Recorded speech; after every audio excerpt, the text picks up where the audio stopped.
Բարև ձեզ։ Ես Ռիտա Սերգեյ Հովհաննիսյանն եմ, Երևանի բնակիչ, թոշակառու։ 2 տարի առաջ Գազպրոմը թոշակառուների համար խաղարկություն էր կազմակերպում, նոր տարվա նվեր որպես մասնակցեցի, 50,000 փող ուղարկեցի, իրանց դուր չեկավ, ասեցին մինիմումը պետք է $500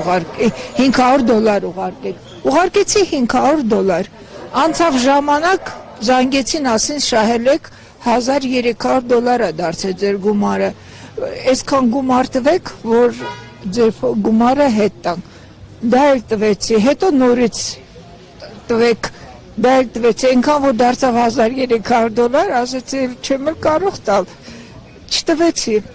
որը ժամանակ անց ինձ մի ուրիշ կազմակերպությունից ինձ հետ կապնվեց, ասեց, որ մենք կարող ենք ձեզ օգնել ձեր գումարը ստանալ, այսքան գումար տվեք, տանք, այսքան գումար տվեք, տանք, հետո տալու ժամանակ պատահական պարզվեց, ես գիտեի իրանց համար բան եղավ, որ միացրեք հավելվածը ձեր բանկի, տեսնենք որտեղ ուղարկենք այդ գումարը, արդեն դարձել էր 19 միլիոն հայկական դրամ։ Ձեր մտքով չի անցել, որ դա խաբերություն կարող է։ Գիտեք ինչ, ամեն մարդ իր արշինով շրջապատին գնահատում է, քանի որ ես երբեք չէի մտածում, որ կարելի է այդ այդքան խաբել։ Ես հավատում էի, ոնց կարելի է այդքան խաբել։ Մի անգամ, 2 անգամ, 3 անգամ հավելվածը բացեցի ուղիղ իրանց հետ։ Տեսամ, որ հավելվածում գումար ունեմ։ Բանկի հավելվածը ինտերնետով բացեցի։ Ուշացնում են, ասում են ձեր անձնական տվյալները ոչ ոքին մի փոխանցեք, կոդեր են գալիս, կոդեր են։ Ոնց հետ բերենք մեր գումարը, 19 միլիոն կորցնելուց հանգիստ նստում ես, ասում ես չես ոչինչ բան չեմ անում, չեմ հավատում ձեզ։ Տեսեք, հիմա դուք եկել եք դատախազության դեմ եք բողոքում։ Ես չի սպասում։ Եք, չէ, արդեն դիմեք։ Դատախազության դեմ գիտեք ինչու համար եմ բողոքում։ Ես 2 տարի դիմում եմ գրել, որ իմ գործը նայեն, ոչ մի բան չեն անում։ 2 ամիս առաջ Այն 1300-ի ժամանակ գնայիք ոստիկանություն։ Ես 2 ամիս առաջ, ով որ ինձանից ինձ խոստացել էր, որ գումարը պետք է վերադարձնի։ Ինձ հետ պատահական զանգ եկավ, վերցնեմ, տեսնեմ զանգնա, բայց ինքը չի խոսում։ Գրպանում հեռախոսը միացած էր ուղիղ եթեր։ Ու ես լսեցի, որ Երևան Սիթիում են, եկա դատախազություն, դիմում գրեցի, ասում եմ կարևոր նորություն ունեմ ձեզ հայտնելու, խնդրում եմ ինձ ընդունեք, 2 ամիս, մի ամիս հետո նախագահան, այդ կենտրոնական կոմիտեի քննչական բաժնի նախագահան ուղարկում է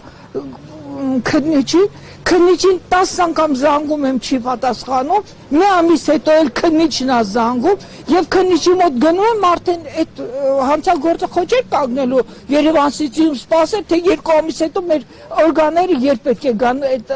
ես բան չունեմ ասելու, բայց կարելի է չէ մի քիչ օպերատիվներ աշխատել, ոնց կարելի է այդքան ամբույթ վերաբերվել քիչ գումար չի 100 արդեն դարձել է 192,000 ոնց կարող եմ ես այդքան գումար կորցնել ամեն ինչ վաճառել եմ ես իմ տանը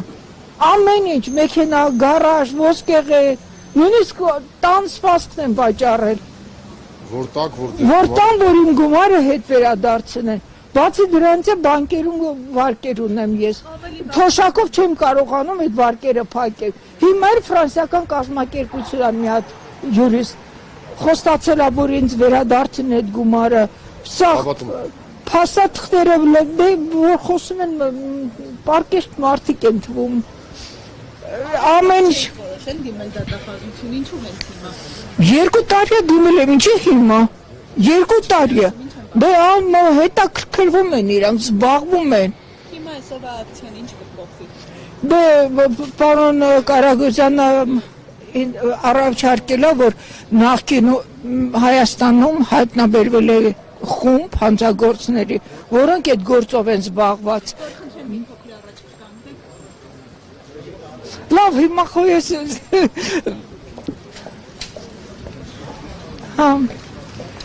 այդ գումարը, իրանք մեծ գումար են հայտնաբերել այդ հանցագործների մոտ, հիմա Կարագոզյանը օգնում է, որ այդ հայտնաբերված գումարը ներկայիս տուժվածներին օգնեն թեկուզ ոչ լրիվ։ Ինչ որ չափով օգնեն, մինչև հայտնաբերեն այն հանցագործներին, ովքեր մեզ հետ են կապ ունեցել։ Ես բոլոր փաստաթղթեր ունեմ, հեռախոսահամարներ ունեմ, կոդեր ունեմ, որտեղ եմ ուղարկելու, բոլոր տվյալներ ունեմ, բայց չեն անում ոչ մի բան։ Ամեն դեպքում ձեր հույսը չեք կորցնում։ Իհարկե չեմ կորցնում։ Եթե դուք էլ այդքան գումար կորցնեք, չեք կարող հույսներ զգալ։ Բանկի կողմից եք խաբեության զոհ դարձել։ Չէ, բանկը ինչ կապ ունի։ Բանկային հավելվածի մեջ ես 15 միլիոն քարտից վրա փող, քարտից չէ, հաշվից վրա փող ունեմ։ Իրանք ասեցին, որ այդ պետք է զրոյացնել, մենք քո կաշելոկի մեջ կտեղափոխենք այդ գումարը, քոնը այդ ստացած այդ կորցրած գումարը կվերադարձնենք, հետո դա հետ կբերենք։ Չէ, ես հելոբի բան չգիտեմ։ Ուղղակի սովորական Գազպրոմը խաղարկություն ա ասել, այդ Գազպրոմի խաղարկությանը մասնակցել։